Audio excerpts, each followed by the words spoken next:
कई लोग अपने भविष्य को जानने के लिए बहुत उत्सुक रहते हैं कि उनके भविष्य में क्या होने वाला है, इसलिए वो जो है वो बैगा के पास जाते हैं, गुनिया के पास जाते हैं, तंत्रियों के पास जाते हैं, ज्योतिषियों के पास जाते हैं ताकि वो उनके भविष्य को बता सके। कई बार टैरो कार्ड्स में देखते हैं, तोते के पास जाते हैं ताकि वो एक कार्ड निकाल कर उनको बता सके कि उनका भविष्य क्या है। लेकिन मैं ऐसा कहना चाहती हूँ कि वो लोग अपने भविष्य को जानने के चक्कर में आज को खराब करते हैं। हम मसीहियों को ऐसा करना शोभा नहीं देता है, क्योंकि भजन का लिखने वाला भजनकार कहता, भजन की किताब 31 अध्याय उसका 15 पद में, मेरा दिन तेरे हाथों में है। निश्चय प्रियो, अपना भविष्य, अपना दिन परमेश्वर के हाथों में दे दीजिए। यदि आप अपने भविष्य को उज्जवल करना चाहते हैं, सुनहरा करना चाहते हैं, तो आप अपना जीवन, अपना भविष्य, अपना दिन परमेश्वर के हाथों में दीजिए, क्योंकि उसका प्रतिज्ञा वचन कहता है यिर्मयाह नबी 29:11 में कि जितनी भी योजनाएं परमेश्वर ने हमारे लिए बना के रखी वो हानि की नहीं वरन कुशल की है, अंत में हमारी आशा पूरी करेगा। हमारा परमेश्वर बहुत भला परमेश्वर है, आप उसकी ओर निहारिए। ज्योतिषियों तंत्रियों की ओर निहारने की जरूरत नहीं, परमेश्वर को निहारने की जरूरत है।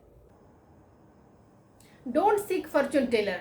परमेश्वर ने मनाही की थी कि ओझाओं और भूत सिद्धि करने वालों के पास ना जाना और उसकी खोज ना करना, क्योंकि मैं तुम्हारा परमेश्वर यहोवा हूँ। जिस प्रकार से लय व्यवस्था की किताब में बार बार परमेश्वर ने बोला कि जो भी भूत सिद्धि करने वाले के खोज में रहेगा वो मार डाला जाएगा। लय व्यवस्था की किताब 19 अध्याय उसका 31 पद में कहता है, ओझाओं और भूत सिद्धि करने वालों की ओर ना फिरना और ऐसी की खोज करके अपने आप को अशुद्ध ना करना, क्योंकि मैं तुम्हारा परमेश्वर यहोवा हूँ। उसी प्रकार से लय व्यवस्था की किताब 20 अध्याय उसका 6वां पद कहता है कि जो प्राणी ओझाओं और भूत सिद्धि करने वालों की ओर फिरे और उसके पीछे होकर व्यभिचारिणी बने, तो मैं उसके प्राण को जो है वो नष्ट करूंगा और लोगों के बीच से उनको नष्ट कर डालूंगा। तो इसी प्रकार से परमेश्वर ने मनाही की थी। परमेश्वर ने लय व्यवस्था की किताब में और कहा था, लय व्यवस्था 20 उसका 27 पद में, कि जो भी पुरुष और स्त्री कहना चाहिए भूत सिद्धि करती है और यदि ओझाओं का काम करते हैं तो वो अपने के बीच से जो है वो नष्ट किए जाएंगे, मार डाले जाएंगे।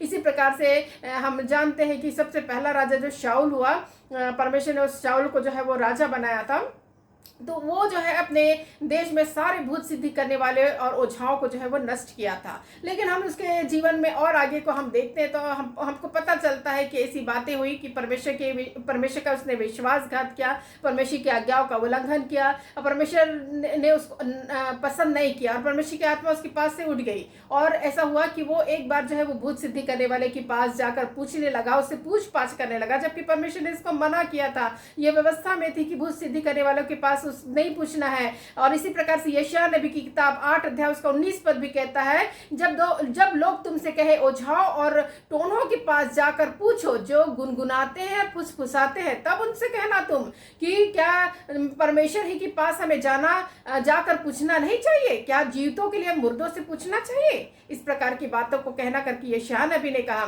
तो हम देखते हैं कि इस समय शाऊल ने जो है वो भूत सिद्धि करने वाले के पास जाकर पूछने लगा कि मेरे जीवन में जो घटनाएं होने वाली है, जो मैं लड़ाई करने वाला हूँ, उसमें मैं जीत हासिल करूंगा कि हार करूंगा।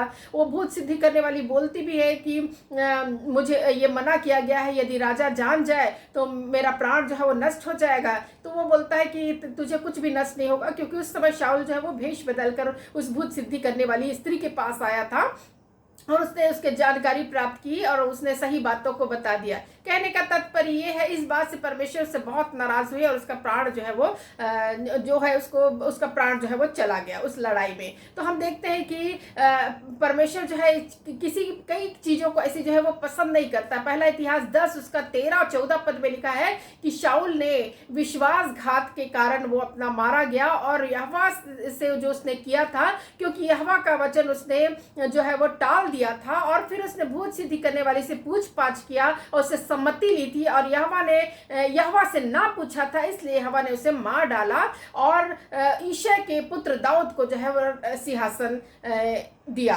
तो हम जानते हैं कि शाऊल के बाद राजा दाऊद जो है वो सिंहासन पर राज्य किया। इजरायलियों पर जो का राजा जो है वो दाऊद हुआ। मन के अनुसार एक पुरुष मुझे मिला है, परमेश्वर ने बोला था, और शाऊल को जो है वो इसलिए वो नष्ट करना पड़ा उनको, इसलिए उसका नाश हुआ, इसलिए वो खत्म हुआ क्योंकि उसने जो है परमेश्वर का आज्ञाओं का पालन नहीं किया, विश्वासघात किया और वो जो है अपने के बीच से जो है वो नष्ट किया गया। तो हम देखते हैं क्या कारण था। उसका कारण यही था कि वो भूत सिद्धि करने वाले के पास जाकर पूछने लगा था। परमेश्वर के पास जाकर उसने नहीं पूछा।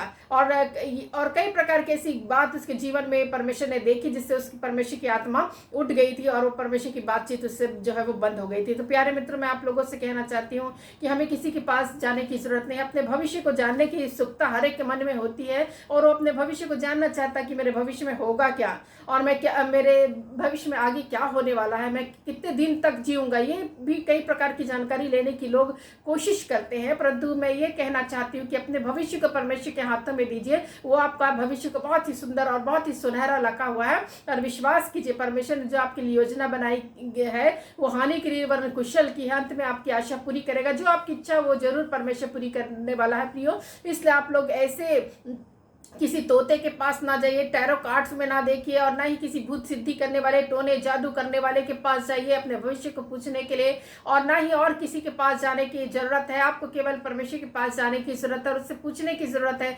परमेश्वर मेरा भविष्य क्या है। और अपना भविष्य जब आपने परमेश्वर के हाथ में रख दिया तो निश्चय यकीन मान लीजिए कि आपका भविष्य जो है बहुत ही अच्छा है और बहुत ही अच्छी रीति से परमेश्वर ने आपके भविष्य को बना के रखा है प्रियो। तो मैं ये कहना चाहती हूँ कि आप किसी कहना चाहिए भूत सिद्धि करने वाले, टोन है, ओझाओं और अनेक प्रकार के चीज जो काले जादू के द्वारा जो है वो कुछ भविष्य को बताने की कोशिश करते हैं, उसके पास ना जाइए। परंतु हमारा परमेश्वर सर्वशक्तिमान है, जिसने सारे सृष्टि को बनाया, सारे यूनिवर्स को बनाया, सब कुछ का मालिक वही है। उसके पास जाके पूछने की जरूरत है, क्योंकि हम ही वो प्राणी हैं जिसको परमेश्वर ने अपनी समानता, अपने स्वरूप में रचा है। तो क्यों ना हम परमेश्वर के चरणों के निकट जाकर उनसे पूछे कि प्रभु हमारा भविष्य क्या है, हम ये जानना चाहते हैं। प्रभु बोलेगा कि मैंने तेरे लिखा है, तेरी स्टोरी लिखी है, मैंने तेरा भविष्य को लिख दिया है, तो बहुत ही अच्छा है, परमेश्वर बताएगा। और मैं विश्वास करती प्रियो आप लोगों का भविष्य बहुत ही अच्छा है। विश्वास के साथ जिंदा रहिए,